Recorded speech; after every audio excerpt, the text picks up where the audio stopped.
all-time favorite ulam nyo ating lutuin. For today's video, magluluto tayo ng napakasarap na all-time favorite ulam ng mga Pinoy.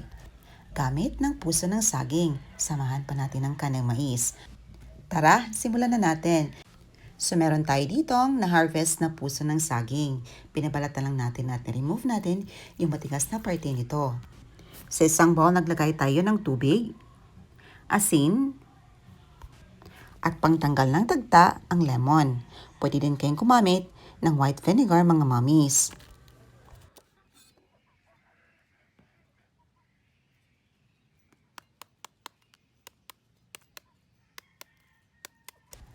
At dito i-chop lang natin ang ating puso ng saging ng pino.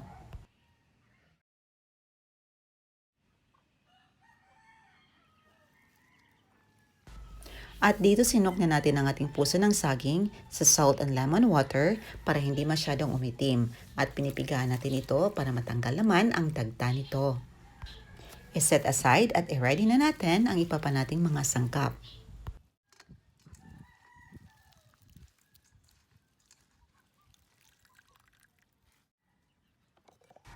Sa isang bowl, naglagay tayo ng mainit na tubig.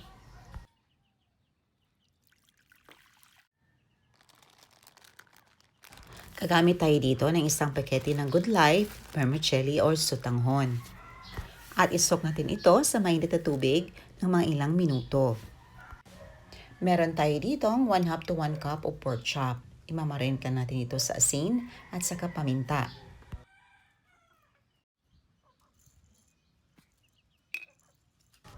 At gamit ang ating napakagandang salt pepper grinder, nag-grind tayo ng peppercorn. Napakaganda nitong gamitin mga mommies at very solid lang ang presyo. Sa mga interesado, check nyo lang sa comment section below ang link natin kung saan ko nabili. At sa putaheng ito, lulutuin natin sa uling dahil masarap ang luto dito. Ipapan fry lang natin ang ating pork chop ng mga ilang minuto at naglagay tayo ng kunting oil.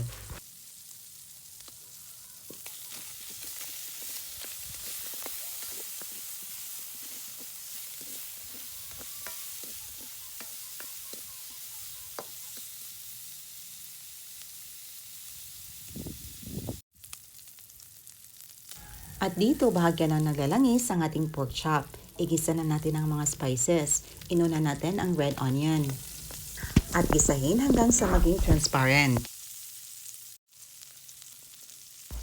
Nag-add tayo ng chopped garlic. Gisahin ng bahagya. Red and green bell pepper.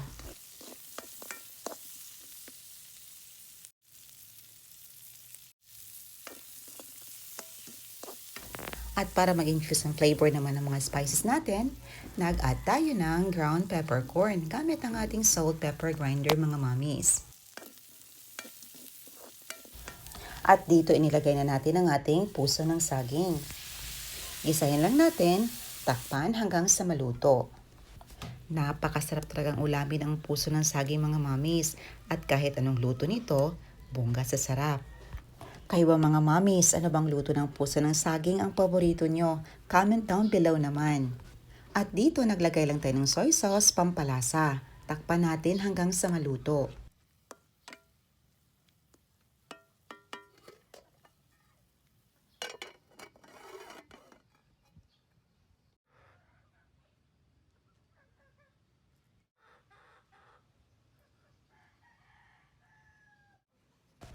After a few minutes, ayan, i-check na natin kung luto na ba ang ating puso ng saging. I-mix lang natin ng bahagya at i-add na natin ang iba pang mga ricados. After a few minutes, lumambot na ang ating sinok na vermicelli or sutanghon kanina, i-add na natin sa ating puso ng saging. Maglagay na tayo dito ng pampalasa, soy sauce at saka seasoning. Optional lang ang seasoning mga mommies ha. Kung gusto nyo hindi maglagay, pwede nyong i-omit ang prosesong ito. I-mix lang natin para mag-fully combine. Of course mga mommies, adjust the taste according sa inyong panlasa. Ang sarap pala ng putahing ito mga mommies at super tipid pa. At pwede ka nang hindi kakain ng rice dito. But of course, Pinoy tayo, rice is life.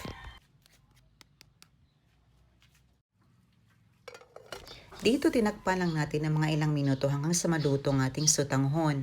Nagbudbud tayo ng chopped spring onion. Pangdagdag kulay at lasa na din.